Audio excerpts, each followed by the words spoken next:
With the men's Tour de France just 1 week in the rearview mirror, men's World Tour stage racing got underway again at the Tour de Pologne in its 82nd edition, one of the world's oldest stage races, starting out in damp conditions in Wrocław, in a race which heads basically all the way along the southern edge of Poland this week. The opening stage, no multi-laps, just one big northwesterly course, very flat as well, the flattest of all the stages, but knocking on 200 kilometres in total.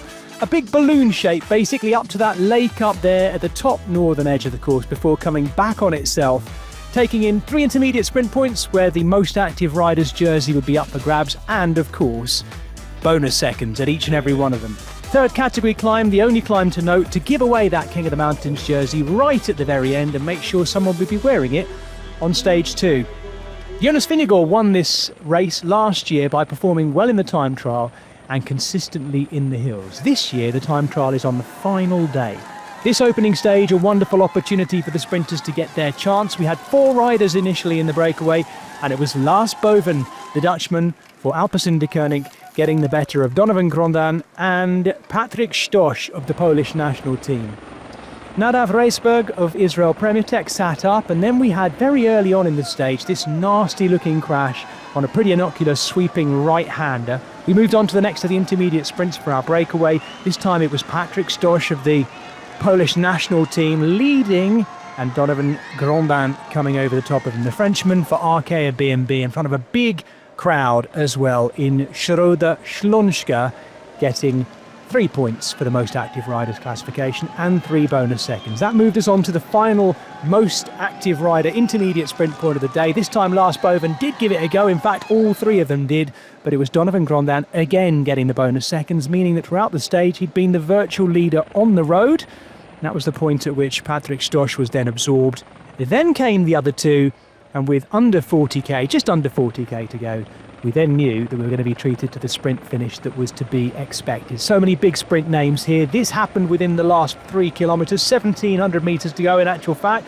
Nasty crash on the right-hand side of the road, but it did not disrupt the lead out of Visma Lease bike, who came into the race with Olav Koy and Matthew Brennan. Plenty of talk amongst us and others about which of them would be the favoured sprinter, and we found out when they came into Legnica.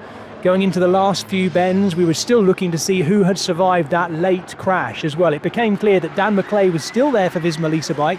He switched off. Ben Turner was following wheels left, right and centre. Madish Mikkel's having issues all over the place with his pedals as well.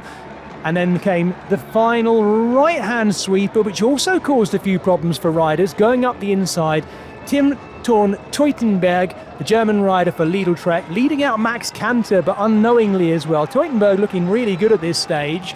Fernando Gaviria nearly coming a cropper as well up the inside of Matty Brennan, but then down the middle came Olav Koy, the man who has won 4 stages of this race in the past, bursting down the middle and taking yet another victory. I make that his 6th win this year as well for Olav Koy, and a dominant one, but in messy circumstances.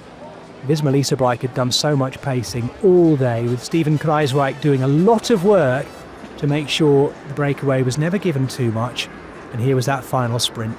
Tim Teutenberg going down the outside. Max Canter, his countryman, following him. Ben Turner, the tall rider from Minos Grenadiers, the Brit, doing everything he could to follow the right wheels. He then gave it his best shot. Jensen Plowright up the middle, but alongside him, Olav Koy opening up the afterburners. And he was run close by Paul Magnier. Look at the dip. The Frenchman coming with great speed at the finish too.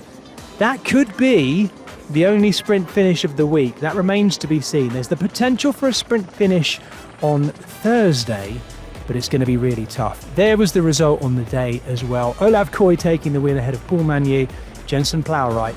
Michael Zylar dipping in for 4th as well for Tudor Pro Cycling, and Ethan Vernon working his way through for 5th place. Best Polish rider on the day, Stanislav Anielkowski in 6th, and Ben Turner was in 7th.